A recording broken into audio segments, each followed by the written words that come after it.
Bonjour et bienvenue dans les rendez-vous coaching. Je le ferai demain. Qui n'a pas un jour cédé à cette tentation de remettre au lendemain ce que l'on peut faire le jour même? Cette tendance à différer une obligation, c'est ce que l'on appelle la procrastination. Alors pour certains, c'est un acte ponctuel qui vise simplement à remettre à plus tard une corvée. Pour d'autres, c'est presque une philosophie de vie pouvant entraîner cependant des conséquences plus ou moins importantes. Alors, comment comprendre la procrastination et surtout comment ne pas y céder? Voici un nouveau sujet pour notre coach professionnel certifié, Monsieur Stéphane Masson. Stéphane, bonjour. Bonjour Émilie, bonjour à tous. Première question donc pour démarrer ce sujet, quelle est la définition du verbe procrastiner?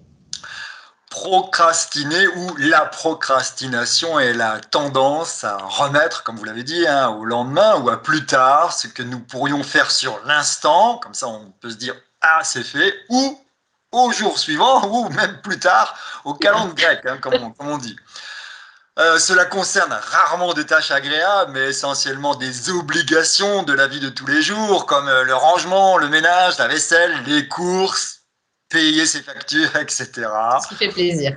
Voilà. Et souvent, nous remplaçons ces missions par des occupations moins urgentes et plus agréables. Remettre à plus tard donc, peut paraître anodin, mais quels sont les dangers justement? Les dangers à procrastiner ne sont pas mortels, rassurez-vous, ce n'est pas grave. Pour autant, le phénomène qui s'installe durablement dans vos habitudes pourrait devenir, comme vous l'avez dit, une norme, presque un mode de vie. Si vous vous en accommodez et que cela vous convient, c'est parfait, ne changez rien. Par contre, si le fait de procrastiner vous pollue l'existence au quotidien et vient à peser sur votre bien-être, alors il faut réagir. Car le report de tâches que vous devez inévitablement réaliser à un moment ou à un autre constitue une charge mentale qui ne disparaîtra que lorsque la mission est bouclée.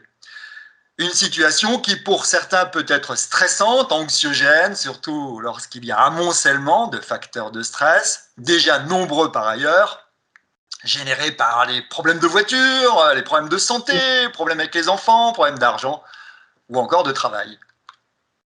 Merci. Mais alors Stéphane, pourquoi procrastine-t-on? En France, nous disons volontiers, ne remets pas au lendemain ce que tu peux faire le jour même. En Ça peut être. Thaïlande, par exemple, et surtout les hommes d'ailleurs, disent, ne fais pas aujourd'hui ce que tu peux faire demain. Et c'est tout à fait représentatif d'un état d'esprit général que l'humain peut avoir en préférant prendre, bien sûr, du plaisir à faire des choses sympas, à prendre du bon temps, plutôt que de s'atteler à des tâches ménagères ingrates, peu enrichissantes ou peut-être difficiles. Et ça se comprend bien d'ailleurs.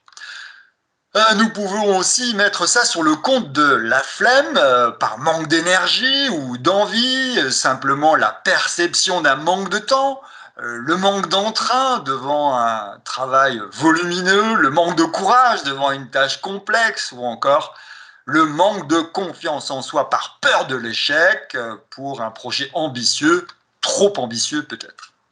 Maintenant, ce qui peut paraître dommage et qui se vérifie dans bien des domaines est le fait que l'individu mesure plus l'apport immédiat du petit plaisir instantané que de capitaliser sur un vrai bien-être à long terme.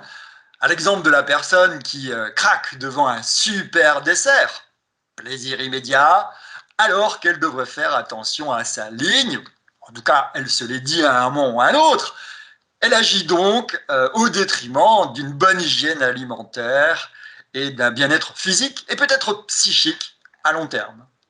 On compte sur vous, Stéphane. Comment se motiver et en finir avec la procrastination?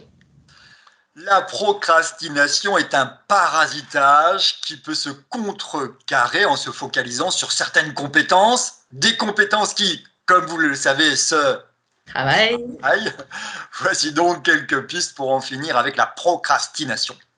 En un, trouver le chemin de la motivation en se donnant des objectifs pleins de sens, en agissant en fonction de vos valeurs profondes et de vos besoins personnels.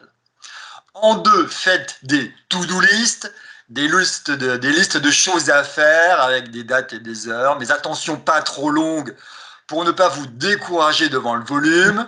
En 3, dans la même idée, prenez des rendez-vous avec vous-même que vous notez dans votre agenda et bien sûr que vous honorez.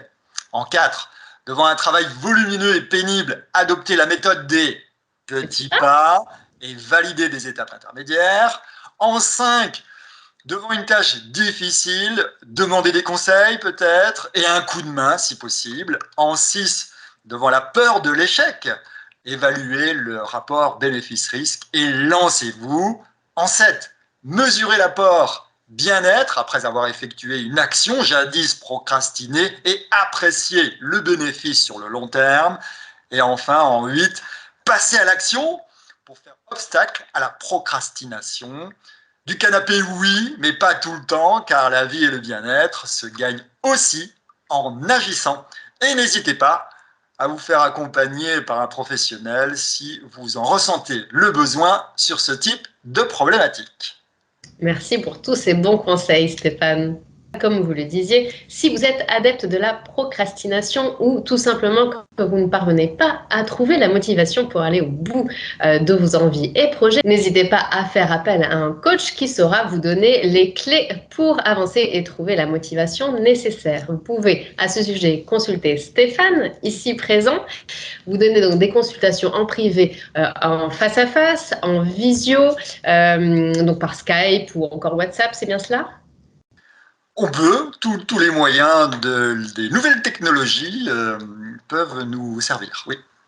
Exactement, ou encore donc par téléphone, hein, comme je le disais, ou en face à face si vous habitez sa région. Vous retrouvez toutes les informations pour rejoindre Stéphane sur son site internet qui est, je cite, coach-du6plus.fr, coach-du6plus.fr. Et dès à présent, vous pouvez également le rejoindre sur les réseaux sociaux, sur son compte Instagram, stéphane.masson, M-A-2-S-O-N.coach, stéphane.masson.coach. Vous verrez, Stéphane y donne plein de bons conseils. Merci beaucoup, Stéphane. Avec plaisir, Émilie. On se retrouve prochainement pour un nouveau sujet et merci à tous de nous avoir suivis. À bientôt. Au revoir, Émilie. Au revoir à tous. À bientôt.